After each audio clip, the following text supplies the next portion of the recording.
I never expected that my carefully constructed life, a universe built on grids and guidelines, would be completely dismantled by a power outage. More specifically, by Julian Vance and a single, flickering emergency light. For 2 years, my world had existed in a state of ordered admiration. Julian was my boss, the lead architect, and a founding partner of the firm where I worked as a graphic designer. He was a fixed point in my universe, a distant star I observed but never dreamed of approaching. My life was a series of quiet, deliberate actions. I woke at 6:15. I drank coffee from the same gray mug. I walked the same 12 blocks to the office, my thoughts neatly arranged like the files on my desktop. At work, I translated the soaring, impossible geometry of our firm's architects into clean, digestible presentations. I created order from their brilliant chaos. It was a role I understood, a box I fit into perfectly. And from within that box, I watched Julian. He was everything my life was not. He was tangible, solid, a man who dealt in steel and concrete, not pixels and kerning. He was tall, with shoulders that seemed built to carry the weight of his own grand designs. His presence filled a room, not with noise, but with a quiet, gravitational pull. When he spoke, his voice was a low rumble, a sound that seemed to come from the very foundation of the building. It was a voice that could calm frayed nerves during a client crisis or cut through the chatter of a planning meeting with quiet authority. The barrier between us was immense, a canyon carved by professionalism and my own deeply ingrained assumptions. He was the boss. I was the designer who made his work look pretty. He was, by all public accounts, a man who moved through the world with an easy, straight-laced confidence. I had seen the framed photo on his desk, a smiling woman with bright, kind eyes. His sister, a friend, a partner? I never knew, but my anxious mind filled in the blanks with the most likely and most painful narrative. He was unattainable, a museum piece I could admire from behind the velvet rope of my own inadequacy. So, I catalogued him from a distance. I knew the specific scent of his cologne, a clean, sharp fragrance of sandalwood and something faintly like cedar, which lingered in the elevator after he'd used it. I knew he drank his coffee black, from a heavy ceramic mug that looked small in his large hands.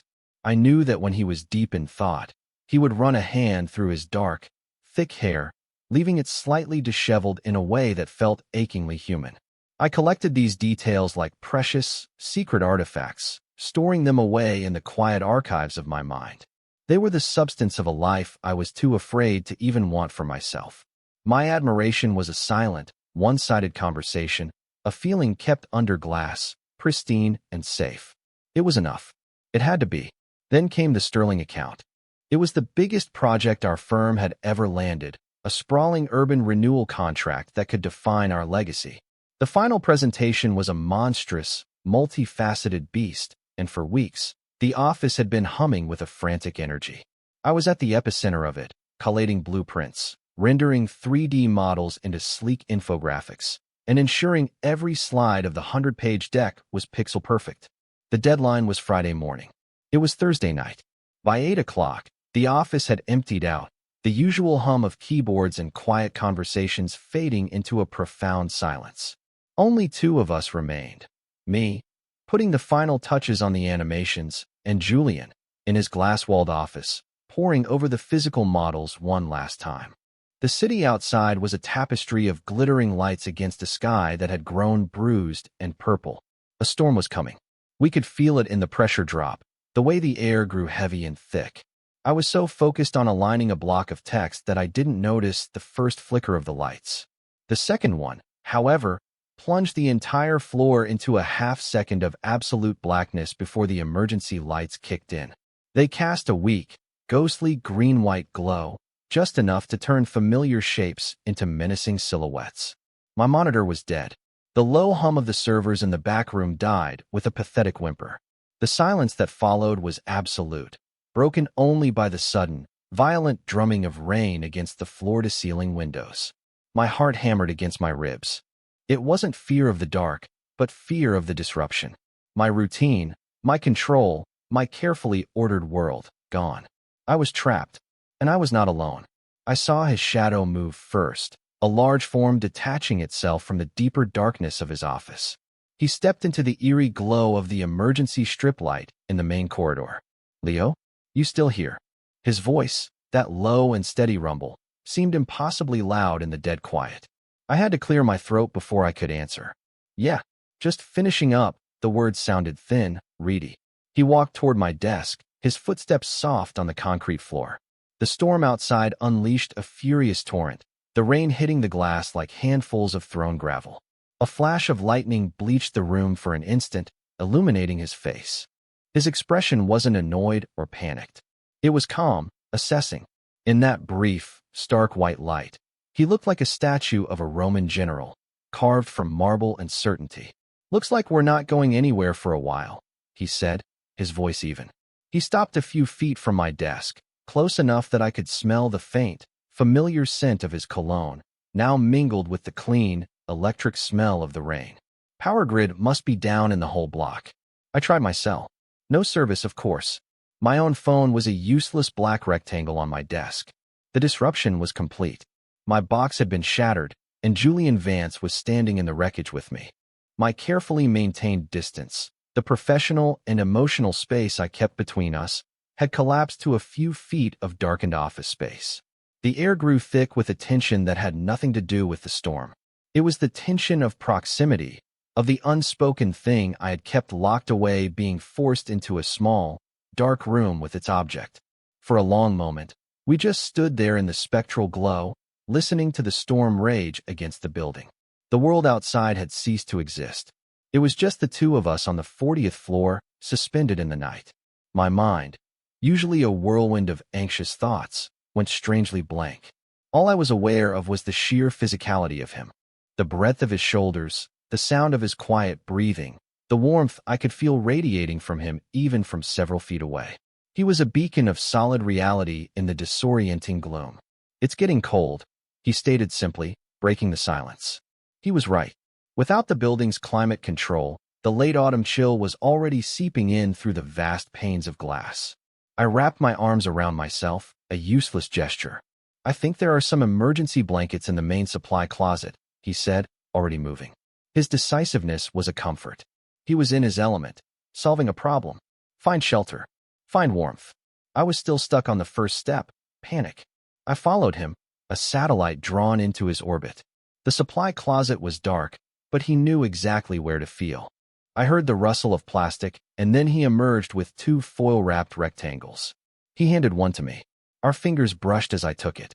It was the barest, most incidental of touches, over in a fraction of a second, but it sent a jolt straight up my arm. It felt like a static shock, a sudden discharge of all the pent-up energy I'd been holding inside. My skin tingled where he'd touched it.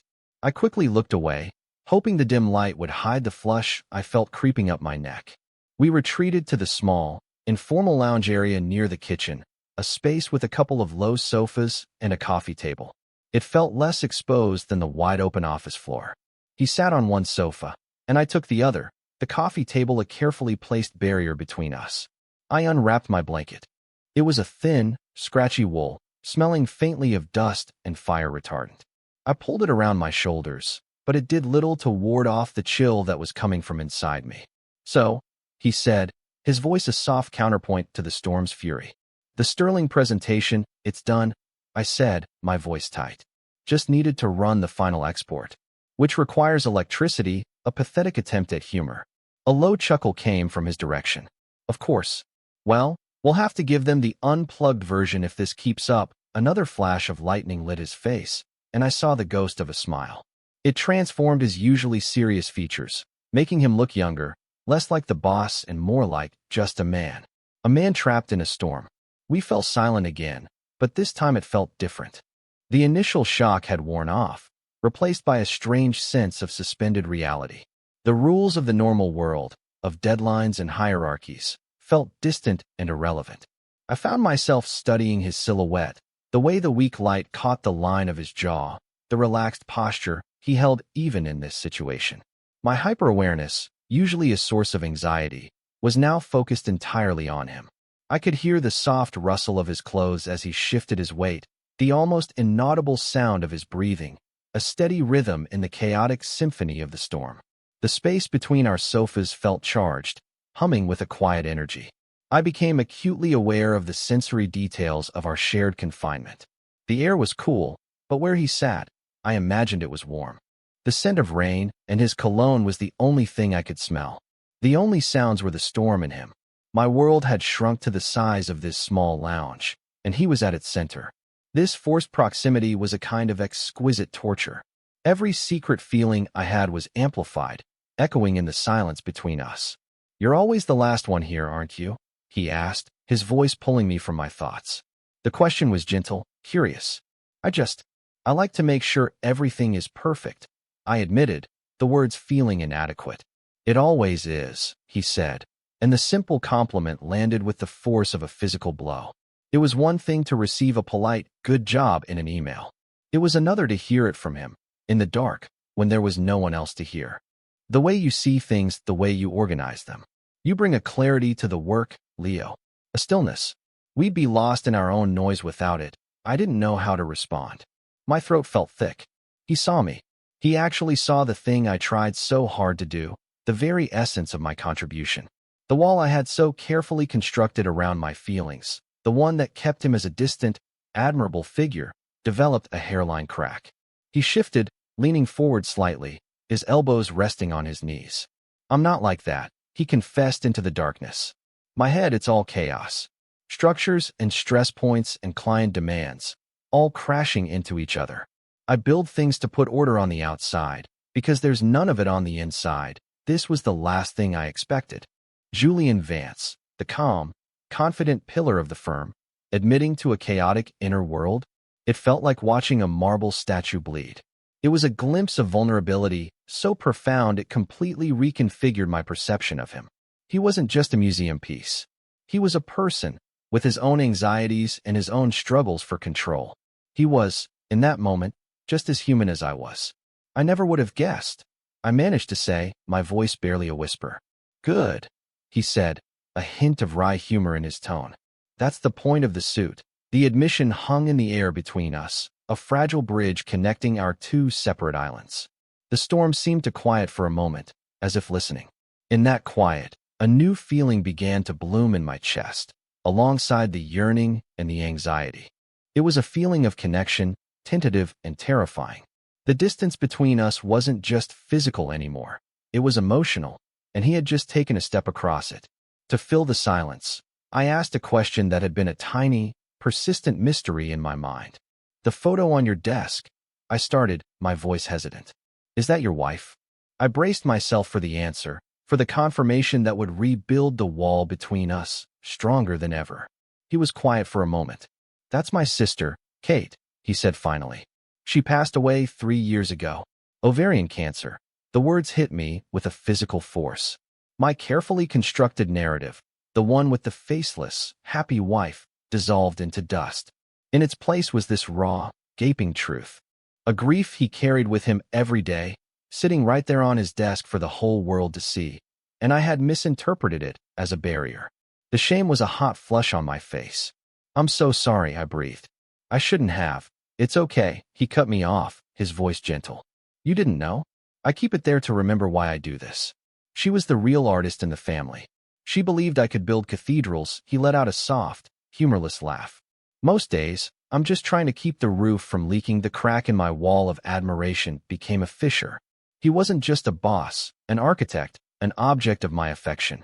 He was a man who had loved and lost, who carried a quiet sorrow, who was driven by the memory of his sister. The depth of my feeling for him shifted, deepening from a surface-level crush into something with weight and substance. I wanted to say something, anything, to bridge the remaining gap, but the words wouldn't come.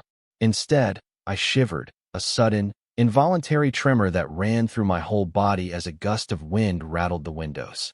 "You're freezing," he said, his voice instantly losing its wistful edge and becoming practical again. "That blanket is useless." Before I could protest, he was standing up. "Come on. My sofa is bigger. We can share my blanket. It's warmer." My mind went into overdrive. Share a sofa? Share a blanket? The idea was both terrifying and electrifying. It was a line I never thought I'd get close to, let alone be invited to cross. But the cold was real, seeping into my bones, and the thought of his body heat next to me was an irresistible pull. "Okay," I said, my voice small.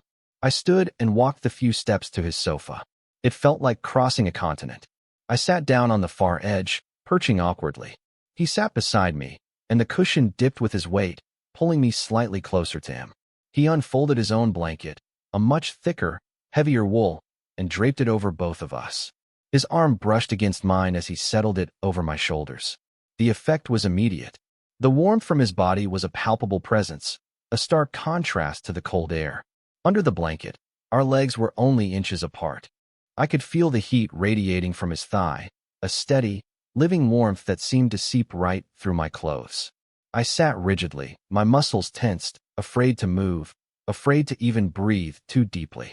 "Better?" he asked, his voice a low rumble right beside my ear. I could only nod, unable to trust my voice. The proximity was overwhelming my senses. I could smell the clean scent of his soap, the faint trace of coffee on his breath, the warm, human smell of him. The sound of his breathing was no longer just a sound in the room. It was a vibration I could almost feel in my own chest. The ordered grid of my mind had been replaced by a chaotic, swirling vortex of sensation and emotion. We sat in silence for a long time, cocooned under the blanket in the dark. The storm continued its assault on the building, but inside our small bubble of shared warmth, it felt a world away. My body, against my will, began to relax. The rigid tension in my shoulders eased, and I leaned back into the sofa cushions. The exhaustion of the long week, the adrenaline of the power outage, it all began to catch up with me. My eyelids grew heavy. I must have drifted off, because I was startled awake by my own head slumping sideways, coming to rest with a soft bump against his shoulder. My eyes flew open in panic. I was about to pull away, to stammer an apology, but a large, warm hand came to rest gently on my arm.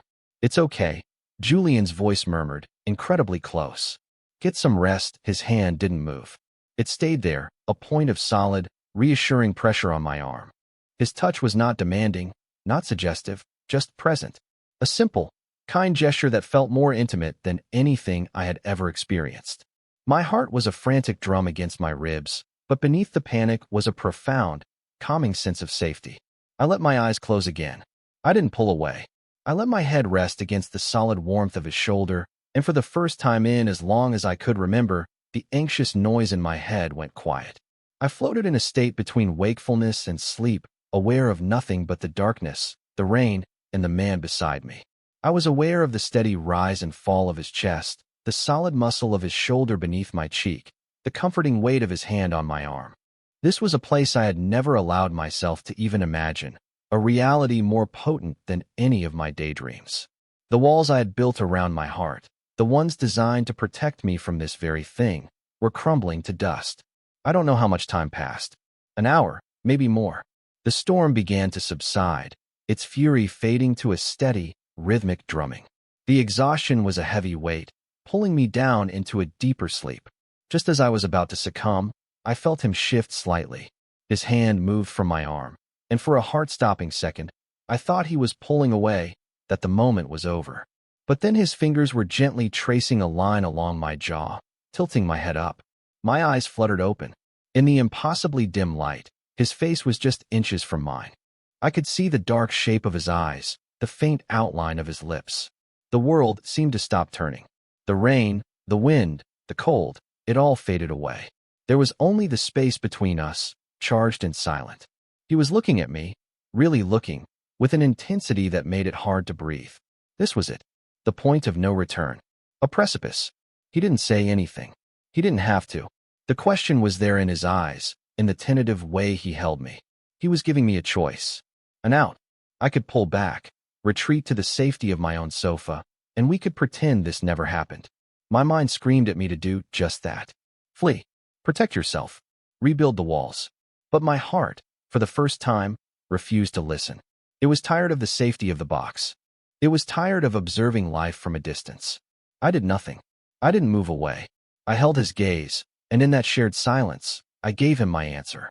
He leaned in slowly, closing the last few inches between us. His lips met mine with a feather-light touch, hesitant and questioning. It wasn't a kiss of passion or demand, but of discovery. It was unbelievably soft and warm, and it sent a shockwave through my entire system. My mind, my meticulously ordered brain, just stopped. It short-circuited. All the anxieties, the assumptions, the carefully cataloged reasons why this was impossible, they all vanished in a puff of smoke. There was only this. The gentle pressure of his lips, the faint scratch of his evening stubble against my skin, the scent of him filling my senses.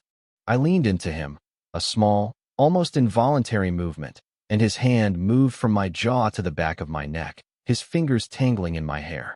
The kiss deepened slightly, a sigh of release passing between us. It was a kiss that felt like a confession, a mutual acknowledgement of a truth that had been hiding in plain sight all along. When he finally pulled back, it was only by an inch. His forehead rested against mine. I could feel his breath on my lips. My eyes were still closed, my world still reeling. My entire life, the one I had known just minutes before, was gone. The grids were shattered. The guidelines were erased. I was standing in the middle of a beautiful, terrifying chaos, and I had no idea what to do next. My ordered life was over, and in its place was the undeniable, earth-shattering reality of Julian Vance's kiss. The dawn came quietly, seeping into the office in shades of gray and pale blue. The storm had passed, leaving behind a world washed clean. Sometime in the early morning hours, the power had returned. The emergency lights were off, replaced by the normal, sterile glow of the overhead fluorescents. The hum of the servers had returned. The spell was broken. I woke up alone on the sofa, the heavy wool blanket still tucked around me. For a disoriented moment, I thought I had dreamed it all. The storm, the confession, the warmth of his body next to mine. The kiss. But the indentation on the cushion beside me was real, and the faint scent of sandalwood and cedar clung to the blanket. It had happened. I sat up, my body stiff and my mind a tangled mess of disbelief and anxiety. I saw Julian across the room, by the coffee machine, his back to me. He was dressed in the same clothes as yesterday, now rumpled and creased. He looked exactly like a man who had spent the night in an office. He looked like my boss. He must have heard me move, because he turned. He held a coffee mug in his hand. Our eyes met for a fraction of a second, and in that instant, I saw a flicker of something. Uncertainty, maybe even regret, before his expression became carefully neutral, professional. He looked away. "Morning," he said, his voice clipped, formal. It was the same tone he used in board meetings. "Power's been back for an hour. I made coffee." The easy intimacy of the night before had evaporated, leaving a thick, awkward silence in its place. The vast space of the office, which had felt so small and close in the dark, now seemed like a chasm between us. He was over there, by the coffee machine. I was over here, on the sofa. Two separate continents again. My anxiety, which had been so blessedly quiet, came roaring back to life with a vengeance. My mind began to spin, weaving a tapestry of disastrous possibilities. It was a mistake, a moment of weakness brought on by stress and confinement. He regretted it. He was embarrassed. He was trying to pretend it never happened, and I was expected to do the same. The kiss, which had felt so real and profound in the dark, now seemed like a reckless, foolish indulgence. I had misread everything. I stood up, my legs unsteady. "Thanks," I mumbled, avoiding his gaze as I walked past him to gather my things from my desk. The air was thick with unspoken words. Every normal office sound, the hum of my computer booting up, the click of my mouse, felt alien and jarring. I packed my bag with frantic, clumsy movements, my only thought a desperate need to escape. I had to get out of there. "Leo," his voice stopped me, my hand frozen on my messenger bag. I turned slowly. He was still standing by the coffee machine, watching me. His face was unreadable. "The presentation is at 10, he said, his voice flat. "Go home. Get a few hours of sleep. Shower. I'll see you back here at 9:30. It was an order. A dismissal. It was him, the boss, re-establishing the hierarchy, putting the wall back up, brick by painful brick. My heart sank. It was worse than I thought. He wasn't just going to ignore it. He was going to erase it, to bury it under a mountain of professionalism until it was nothing more than a weird, embarrassing anecdote. A story he might one day tell about that crazy night the power went out. "Okay," I said, the word catching in my throat. I turned and practically fled, not looking back. The walk home was a blur. The city was waking up, the streets slick with rain, but I saw none of it. My mind was a relentless loop of self-recrimination. How could I have been so stupid? To let my guard down, to believe for even a second that it could be real. I had ruined everything. I hadn't just made a fool of myself. I had compromised my professional life. How could I ever face him again? How could I sit in meetings, design layouts, and pretend that I hadn't felt his lips on mine, that I hadn't rested my head on his shoulder? The distance between us now felt wider and more insurmountable than ever before. It was no longer the comfortable, admiring distance of an employee to his boss. It was the vast, cold distance of a secret that could never be spoken of again. I spent the next 2 hours in a state of suspended panic. I showered on autopilot, the hot water doing nothing to warm the chill inside me. I changed into fresh clothes, my movements robotic. I stared at my reflection in the mirror and saw a stranger, a man with haunted, sleepless eyes. The entire night replayed in my head, but now it was tainted with the harsh light of morning. His confession about his sister, his vulnerability. Had I taken advantage of it? Had I mistaken a moment of shared grief and stress for something more? The thought was nauseating. I was a vulture, a parasite who had fed on his moment of weakness. The narrative my anxiety was spinning was catastrophic, and I believed every word of it. Returning to the office at 9:30 was one of the hardest things I had ever done. I walked in with my head down, my stomach in knots, bracing myself for the cold, professional indifference I was sure would greet me. I expected him to be in his office, door closed, a clear signal that the boundary was back in place. But he was waiting for me by my desk. He was wearing a fresh shirt, and his expression was serious, intense. The casual, rumpled man from the night was gone, replaced by Julian Vance, the architect. But the formality I had dreaded wasn't there. Instead, there was something else, something I couldn't quite decipher. "Leo," he said, his voice low and quiet, even though we were the only ones in our section. "Before we go into this meeting, we need to talk." My blood ran cold. Those were the 4 most terrifying words in the English language. This was it. The official rejection. The "let's forget this ever happened" speech. I braced myself, my hands clenching into fists at my sides. He gestured toward a small, private conference room. "In here." I followed him on numb legs, my heart pounding a funeral drum against my ribs. He closed the door behind us, shutting out the rest of the world. The room was small, dominated by a large table. He didn't sit. He stood by the window, looking out at the rain-washed city for a long moment before turning to face me. "Last night," he began, and then stopped, running a hand through his hair. It was the same gesture I had cataloged from afar, but seeing it up close, knowing it was a sign of his own inner turmoil, was devastating. "I handled this morning badly. I'm sorry." I was so prepared for a rejection that his apology caught me completely off guard. I just stared at him, mute. "I panicked," he admitted, his gaze finally meeting mine. It was direct, unflinching. When the lights came on, and everything was normal again, I didn't know what to do, what to say. So I fell back on what I know. Being the boss. It was cowardly. He took a step closer. "What happened between us? It wasn't a mistake, Leo. Not for me. Was it a mistake for you?" The directness of the question shattered my spiral of anxiety. He was asking me. He was giving me a voice. All the catastrophic narratives I had built in my head crumbled into dust, leaving only this one, simple, terrifying question. "No," I whispered, the word feeling impossibly large in the small room. It wasn't a mistake. A wave of visible relief washed over his features. The tension in his shoulders seemed to dissolve. "Good," he breathed. He took another step, closing the distance between us until he was standing right in front of me. I've wanted to do that for a very long time. My mind struggled to process his words. "A long time." He nodded, a small, self-deprecating smile touching his lips. "Longer than I was willing to admit to myself. I kept telling myself it was just admiration for your work, for your quiet focus. But it was always more than that. I watched you, too. You know, my carefully guarded secret wasn't a secret at all. The one-sided conversation had been a dialogue all along. The museum piece had been looking back at the observer. I thought you were." I trailed off, unable to say the word. "Straight," he finished for me. "I know. It was a convenient box to stay in. After Kate died, I just shut a lot of things down. It was easier, simpler.